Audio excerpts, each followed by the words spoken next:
ഞാനിന്ന് നിങ്ങളോട് പറയാൻ പോകുന്നത് മൊബൈൽ ഉപയോഗിക്കുന്ന എല്ലാ വ്യക്തികളും അറിഞ്ഞിരിക്കേണ്ട 10 കാര്യങ്ങളെക്കുറിച്ചാണ്.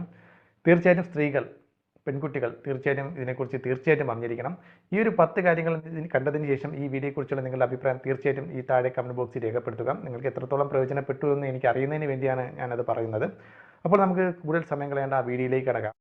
കൂടുതൽ മൊബൈൽ സംബന്ധമായ ടിപ്സുകളും ട്രിക്സുകളും നിങ്ങൾക്ക് ലഭ്യമാകുവാൻ ഈ വീഡിയോയുടെ താഴെ കാണുന്ന ചുവന്ന സബ്സ്ക്രൈബ് ബട്ടണിൽ ക്ലിക്ക് ചെയ്ത് ചാനൽ സബ്സ്ക്രൈബ് ചെയ്യുക. തുടർന്ന് വരുന്ന ബെൽ ചിഹ്നത്തിൽ ക്ലിക്ക് ചെയ്യുകയാണെങ്കിൽ ഞങ്ങളിടുന്ന വീഡിയോകൾ നിങ്ങൾക്ക് നോട്ടിഫിക്കേഷൻ ആയിട്ടും ലഭ്യമാകും. ഒന്നാമതായിട്ട് എനിക്ക് പറയാനുള്ളത് നമ്മുടെ ഫോൺ എപ്പോഴും സ്ക്രീൻ ലോക്ക് ചെയ്ത് തന്നെ സൂക്ഷിക്കുക എന്നുള്ളതാണ്. കാരണം സ്ക്രീൻ ലോക്ക് ചെയ്യാത്ത ഒരു ഫോണാണെങ്കിൽ മറ്റുള്ളവർ നമ്മുടെ ഫോൺ എടുത്തുകൊണ്ട് അതിൽ ഒരുപാട് കാര്യങ്ങൾ അവർക്ക് ചെയ്യാൻ സാധ്യമാകും. അത് ചെയ്യാതിരിക്കുന്നതിന് വേണ്ടി നമ്മുടെ ഫോൺ എപ്പോഴും സ്ക്രീൻ ലോക്ക് ചെയ്ത് തന്നെ സൂക്ഷിക്കുക. രണ്ടാമതായിട്ട് പറയുകയാണെങ്കിൽ തേർഡ് പാർട്ടി ആപ്ലിക്കേഷനുകൾ, നമ്മുടെ ഫോൺ സ്ക്രീൻ ലോക്ക് ചെയ്യുന്നതിനും മറ്റുമായിട്ട് തേർഡ് പാർട്ടി ആപ്ലിക്കേഷനുകൾ ഉപയോഗിക്കാതിരിക്കുക എന്നുള്ളതാണ്. പ്ലേ സ്റ്റോറിലൊക്കെ ഒരുപാട് ആപ്ലിക്കേഷനുകളുണ്ട്. നമ്മുടെ ഫോണിലുള്ള സ്ക്രീൻ ലോക്ക് വളരെ ഗ്ലാമറൊന്നും കാണുകയില്ല, എന്നാൽ വളരെ ഗ്ലാമറസ് ആയിട്ടും കൂടുതൽ ഫീച്ചേഴ്സുകളുള്ളതുമായിട്ടുള്ള ഒരുപാട് സ്ക്രീൻ ലോക്ക് ചെയ്യുന്ന ഒരുപാട് തേർഡ് പാർട്ടി ആപ്ലിക്കേഷനുകൾ പ്ലേ സ്റ്റോറിലുണ്ട്.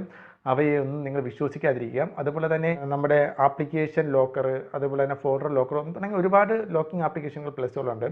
അപ്പോൾ അതൊക്കെ നിങ്ങൾ കൂടുതൽ വിശ്വസിക്കാതിരിക്കുക. കാരണം എന്ന് പറയാം, ഇത്തരം ആപ്ലിക്കേഷൻസുകൾ നമുക്ക് പെട്ടെന്ന് തന്നെ അൺലോക്ക് ചെയ്യാം, അല്ലെങ്കിൽ പെട്ടെന്ന് തന്നെ നമുക്കത് റിമൂവ് ചെയ്യാൻ സാധിക്കുമെന്നുള്ളതാണ്.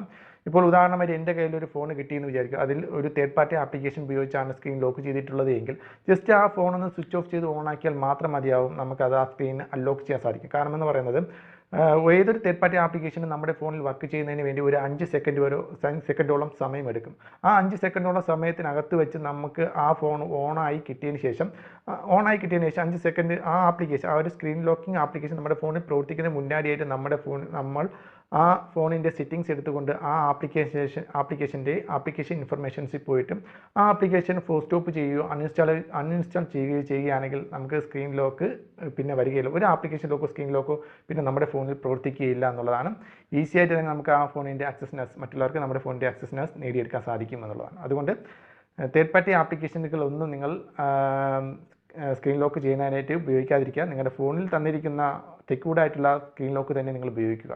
മൂന്നാമതായിട്ട് പറയുകയാണെങ്കിൽ നിങ്ങൾ ഗൂഗിൾ പ്ലേ സ്റ്റോറിൽ നിന്ന് മാത്രം ആപ്ലിക്കേഷനുകൾ ഇൻസ്റ്റാൾ ചെയ്യുക എന്നുള്ളതാണ്. കാരണം ഏതെങ്കിലും ഗൂഗിളിൽ കയറി ഏതെങ്കിലും സൈറ്റുകളിൽ പോയി നമ്മൾ ആപ്ലിക്കേഷനുകൾ ഇൻസ്റ്റാൾ ചെയ്യുകയാണെങ്കിൽ ചില പെയ്ഡ് ആയിട്ടുള്ള പല ആപ്ലിക്കേഷനുകളും പല സൈറ്റുകളിൽ നിന്ന് നമുക്ക് ഫ്രീ ആയിട്ട് ലഭ്യമാകുന്നുണ്ട്. അതുകൊണ്ട് തന്നെ നമുക്ക് പൈസ കൊടുക്കുന്നതിൽ നിന്ന് പൈസ കൊടുക്കാതിരിക്കുന്നതിന് വേണ്ടി നമ്മൾ ഇത്തരം സൈറ്റുകളിൽ പോയി നമ്മൾ ആപ്ലിക്കേഷനുകൾ ഡൗൺലോഡ് ചെയ്യും.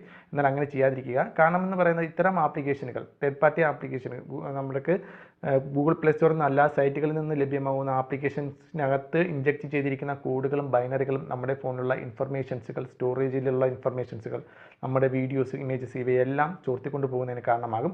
അതുകൊണ്ട് തന്നെ ഇത്തരം APK ഫയലുകളോ ഗൂഗിൾ പ്ലേ സ്റ്റോറിൽ നിന്നല്ലാതെ മറ്റു ആപ്ലിക്കേഷൻസുകളൊന്നും നിങ്ങൾ പല സൈറ്റുകളിൽ നിന്ന് കിട്ടുന്നത് നിങ്ങൾ ഉപയോഗിക്കാതിരിക്കുക എന്നുള്ളതാണ്. ട്രസ്റ്റഡ് ആയിട്ടുള്ള നമുക്ക് വിശ്വസനീയമായിട്ടുള്ള ഗൂഗിൾ പ്ലേ സ്റ്റോറിൽ നിന്ന് മാത്രം ആപ്ലിക്കേഷൻസുകൾ ഇൻസ്റ്റാൾ ചെയ്യുക. നാലാമതായിട്ട് പറയുകയാണെങ്കിൽ ആപ്ലിക്കേഷനുകൾക്ക് നമ്മൾ കൊടുക്കുന്ന പെർമിഷനുകൾ തീർച്ചയായിട്ടും വളരെ ഇമ്പോർട്ടൻ്റ് ആയിട്ടുള്ളൊരു കാര്യമാണ്.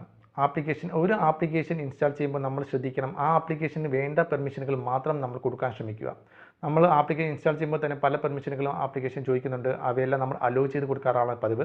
എന്നാൽ അലോ ചെയ്ത് കൊടുക്കാതിരിക്കുക. നമ്മൾ പിന്നീട് ആപ്ലിക്കേഷൻ ഇൻസ്റ്റാൾ ചെയ്തതിന് ശേഷം അത് ഓപ്പൺ ചെയ്തതിന് ശേഷം ആപ്ലിക്കേഷൻ ഇൻഫർമേഷൻസിൽ പോയിട്ട് ആ ആപ്ലിക്കേഷൻ വർക്ക് ചെയ്യുന്നതിനായിട്ട് ഏതൊക്കെ പെർമിഷനുകളാണ് വേണ്ടത് അത് മാത്രം കൊടുക്കുക എന്നുള്ളതാണ്.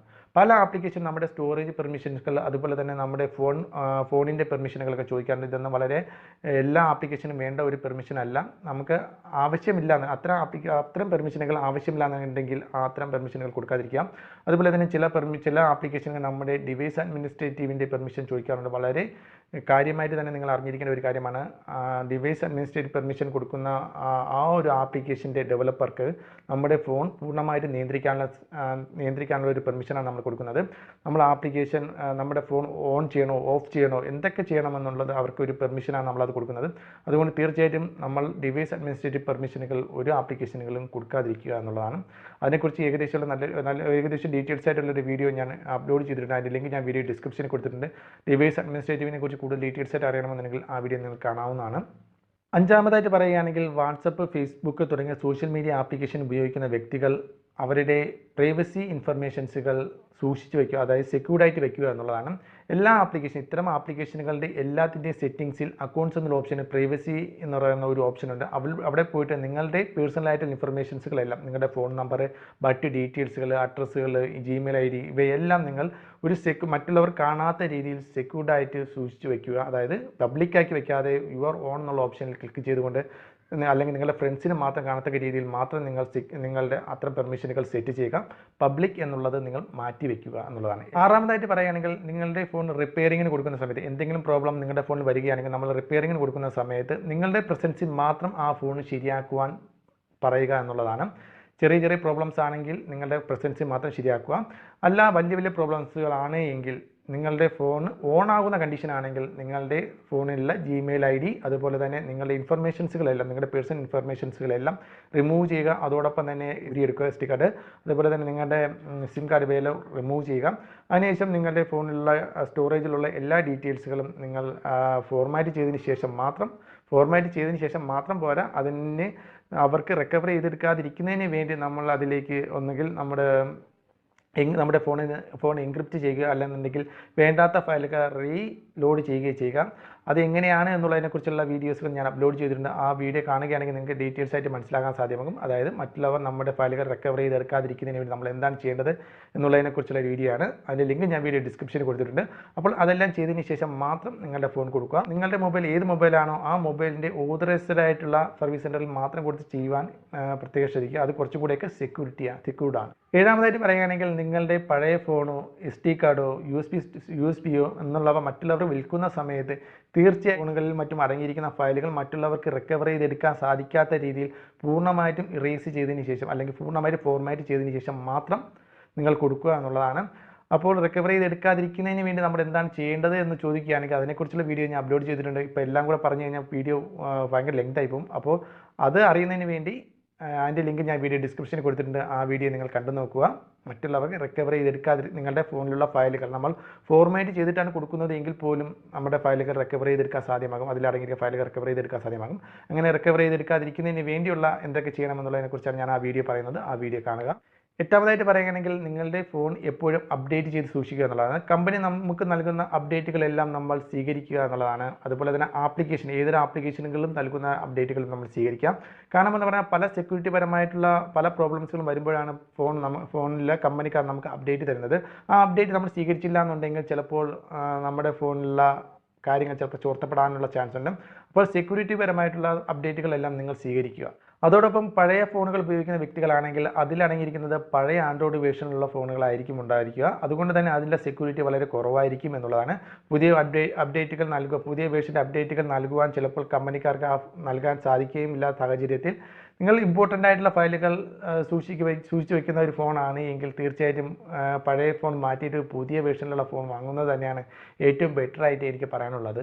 ഒമ്പതാമതായിട്ട് പറയുകയാണെങ്കിൽ, നിങ്ങളുടെ ഫോണുകൾ നിങ്ങൾ മറ്റുള്ളവർക്ക് കൈമാറാതിരിക്കുവാൻ പ്രത്യേകം ശ്രദ്ധിക്കുക എന്നുള്ളതാണ്. കാരണം നമ്മുടെ ഫോണിൽ നമ്മൾ എന്തൊക്കെ ചെയ്താലും അതിൻ്റെ ഒരു ഹിസ്റ്ററി നമ്മുടെ ഫോൺ സൂക്ഷിച്ച് വയ്ക്കും. ചില സൈറ്റുകളിലേക്ക് പല സൈറ്റുകളിലേക്കും പോകുമ്പോൾ ആ സൈറ്റുകളിൽ പോകുന്ന അതിൻ്റെ തുമ്പനയിൽ ഒരു ഇമേജ്, ഒരു 30 KB താഴെയുള്ള ഇമേജസ് ആയിട്ട് നമ്മുടെ ഫോണിൻ്റെ സ്റ്റോറേജ് സൂക്ഷിച്ച് വയ്ക്കുമെന്നുള്ളത് അറിയാവുന്നവർക്ക് അതറിയാം. പിക്ചർ സഹിതം നമുക്ക് കാണാം ഏതൊക്കെ സൈറ്റിലാണ് പോകുന്നത് എന്നുള്ളത് ഒരു പിക്ചർ സഹിതം തന്നെ കാണുവാൻ സാധിക്കും. അതുപോലെ തന്നെ നമ്മൾ ഏതൊക്കെ സൈറ്റിലേക്ക് പോകുന്നത് എന്നുള്ളത് ഗൂഗിൾ ഹിസ്റ്ററിയും ഗൂഗിൾ സൂക്ഷിച്ച് വയ്ക്കാറുണ്ട്. അതും അറിയാവുന്നവർക്ക് അതെടുക്കാൻ അറിയാം. ഇപ്പോൾ യൂട്യൂബിൽ നമ്മൾ പല വീഡിയോസുകൾ കാണാറുണ്ട്. ആ വീഡിയോസുകളുടെ ഹിസ്റ്ററികൾ നമ്മൾ എന്തൊക്കെയാണോ ഫോണിൽ ചെയ്യുന്നത് അതിൻ്റെ എല്ലാ ഹിസ്റ്ററികൾ സൂക്ഷിച്ച് വയ്ക്കാനുള്ള ഒരു കാര്യം നമ്മുടെ ഫോണിനകത്തുണ്ട് എന്നുള്ളത് നിങ്ങൾ തീർച്ചയായിട്ടും അറിഞ്ഞിരിക്കണം. അതുകൊണ്ട് തന്നെ നിങ്ങൾ ഫോൺ മറ്റുള്ളവർക്ക് കൈമാറാതിരിക്കാൻ ശ്രമിക്കുക. അങ്ങനെ കൈമാറുകയാണെങ്കിൽ നിങ്ങൾ ഇടയ്ക്കിടയ്ക്ക് നിങ്ങളുടെ ഹിസ്റ്ററികൾ ക്ലീൻ ചെയ്യേണ്ടത് വളരെ അത്യാവശ്യമാണ്. എങ്ങനെയാണ് ക്ലീൻ ചെയ്യുന്നതിനെക്കുറിച്ചുള്ള വീഡിയോസ് ഞാൻ അപ്ലോഡ് ചെയ്തിട്ടുണ്ട്. അതിൻ്റെ ലിങ്ക് ഞാൻ വീഡിയോ ഡിസ്ക്രിപ്ഷനിൽ കൊടുത്തിട്ടുണ്ട്. നിങ്ങൾക്ക് അതൊന്ന് ചെക്ക് ചെയ്ത് നോക്കാവുന്നതാണ്. പത്താമതായിട്ട് പറയുകയാണെങ്കിൽ, ഏതെങ്കിലും കാരണവശാൽ നിങ്ങളുടെ ഫോൺ നിങ്ങളുടെ കയ്യിൽ നിന്ന് നഷ്ടപ്പെട്ടു പോവുകയാണെങ്കിൽ, കളഞ്ഞു പോവുകയാണെങ്കിൽ നിങ്ങൾ ചെയ്യേണ്ടത് ആദ്യം നിങ്ങൾ പോലീസ് സ്റ്റേഷനിൽ നിങ്ങൾ കംപ്ലയിൻറ്റ് കൊടുക്കുക എന്നുള്ളതാണ്. നിങ്ങളുടെ ഫോണിൻ്റെ EMEI നമ്പർ ഉപയോഗിച്ച് വേണം നിങ്ങൾ കംപ്ലയിൻറ്റ് ചെയ്യേണ്ടത്. കാരണം നമ്മുടെ ഫോണിൻ്റെ EMEI നമ്പർ എങ്ങനെ എടുക്കാമെന്നുള്ളത് പലർക്കും അറിയാമായിരിക്കും. അറിഞ്ഞുകൂടാത്തവർക്ക് എങ്ങനെ എടുക്കാമെന്നുള്ളതിനെക്കുറിച്ചുള്ള വീഡിയോ ഞാൻ അപ്ലോഡ് ചെയ്തിട്ടുണ്ട്. അതിൻ്റെ ലിങ്ക് ഞാൻ വീഡിയോ ഡിസ്ക്രിപ്ഷനിൽ കൊടുത്തിട്ടുണ്ട്. നിങ്ങൾ കാണുക. ചിലപ്പോൾ നിങ്ങളുടെ ഫോണിൻ്റെ ബാറ്ററി ഓപ്പൺ ചെയ്യുമ്പോഴത്തേക്ക് അതിൻ്റെ അകത്ത് കാണുന്ന EMEI നമ്പർ, അല്ലെന്നുണ്ടെങ്കിൽ ഒരു കോഡുണ്ട്. ആ കോഡ് ഉപയോഗിച്ച് ചെയ്യാവുന്നതാണ്. മറ്റേ വീഡിയോയിൽ ഞാൻ പറയുന്നുണ്ട്. അതുപോലെ തന്നെ ചില ബോക്സൊക്കെ ഉണ്ടെങ്കിൽ ബോക്സിനകത്തും നമ്മൾ വാങ്ങിച്ച ഫോണിൻ്റെ ബോക്സ് ഉണ്ടെങ്കിൽ അതും അതിൻ്റെ പുറത്തും നമ്മുടെ EMI നമ്പർ കാണാവുന്നതാണ്. അത് എപ്പോഴും നിങ്ങൾ സൂക്ഷിച്ച് വയ്ക്കുക. എന്തെങ്കിലും കാരണവശാൽ നിങ്ങളുടെ ഫോൺ കളഞ്ഞു പോവുകയാണെങ്കിൽ നിങ്ങൾ ഈ EMI നമ്പർ ഉപയോഗിച്ച് വേണം നിങ്ങൾ പോലീസ് സ്റ്റേഷനിൽ കംപ്ലയിൻറ്റ് ചെയ്യേണ്ടത്. അതിനുശേഷം നിങ്ങൾ ആ ഫോണിൽ ഉപയോഗിച്ചിരിക്കുന്ന സിം പെട്ടെന്ന് തന്നെ ആ ഒരു കസ്റ്റമർ കെയറിൽ വിളിച്ചുകൊണ്ട് ആ സിമ്മിൻ്റെ കസ്റ്റമർ കെയറിൽ വിളിച്ചുകൊണ്ട് ബ്ലോക്ക് ചെയ്യുക. അതും വളരെ പ്രധാനപ്പെട്ട ഒരു കാര്യമാണ്. ബ്ലോക്ക് ചെയ്താൽ EMI നമ്പർ ഉപയോഗിച്ചുകൊണ്ട് പോലീസിന് നിങ്ങളുടെ ഫോൺ ട്രേസ് ചെയ്ത് പിടിക്കാൻ സാധിക്കും എന്നുള്ളത് കൊണ്ടാണ് ഞാനത് ബ്ലോക്ക് ചെയ്യാൻ പറഞ്ഞത്. ഇല്ലെന്നുണ്ടെങ്കിൽ പല പല പ്രശ്നങ്ങളും ഉണ്ടാകും. അതുകൊണ്ട് ആദ്യം പോലീസ് സ്റ്റേഷനിൽ കംപ്ലയിൻറ്റ് ചെയ്യുക. അതിനുശേഷം നിങ്ങളുടെ സിം ബ്ലോക്ക് ചെയ്യുക. മൂന്നാമതായിട്ട് നിങ്ങൾ ചെയ്യേണ്ടതെന്ന് പറയുന്നത്, നിങ്ങൾ ആ ഫോണിൽ ഉപയോഗിച്ചിരിക്കുന്ന Gmail ID ഏതാണോ ആ Gmail ID ഉപയോഗിച്ച് വേറെ ഏതെങ്കിലും ഡിവൈസിലോ കമ്പ്യൂട്ടറിലോ നിങ്ങൾ ഓപ്പൺ ചെയ്തതിന് ശേഷം നിങ്ങളുടെ അതിലടങ്ങിയിരിക്കുന്ന പേഴ്സണൽ ഡേറ്റാസുകളെല്ലാം നിങ്ങൾക്ക് ഇറേസ് ചെയ്യാം അല്ലെങ്കിൽ ഡിലീറ്റ് ചെയ്യാൻ സാധിക്കും എന്നുള്ളതാണ്. അപ്പോൾ അത് എങ്ങനെയാണ് സാധിക്കുന്നത് എന്നുള്ളതിനെക്കുറിച്ചുള്ള വീഡിയോ ഞാൻ അപ്ലോഡ് ചെയ്തിട്ടുണ്ട്. അതും നിങ്ങൾക്ക് ഈ വീഡിയോയുടെ താഴെ ഡിസ്ക്രിപ്ഷനിൽ കാണാവുന്നതാണ്. അതിൽ ക്ലിക്ക് ചെയ്തുകൊണ്ട് നിങ്ങൾക്ക് ആ വീഡിയോ കാണുക. നമ്മളുടെ എല്ലാ ഡീറ്റെയിൽസും ഫോണിലുള്ള എല്ലാ ഡീറ്റെയിൽസും നമുക്ക് മറ്റൊരു ഡിവൈസ് ഉപയോഗിച്ചുകൊണ്ട് നമുക്ക് ഇറേസ് ചെയ്യാൻ സാധിക്കും എന്നുള്ളതാണ്. അപ്പോൾ ഈ ഒരു 10 കാര്യങ്ങൾ വളരെ പ്രധാനപ്പെട്ട കാര്യമാണ്. നിങ്ങൾ ഈ ഒരു വീഡിയോ കണ്ടിട്ട് ഈ വീഡിയോയെക്കുറിച്ചുള്ള അഭിപ്രായം തീർച്ചയായിട്ടും താഴെ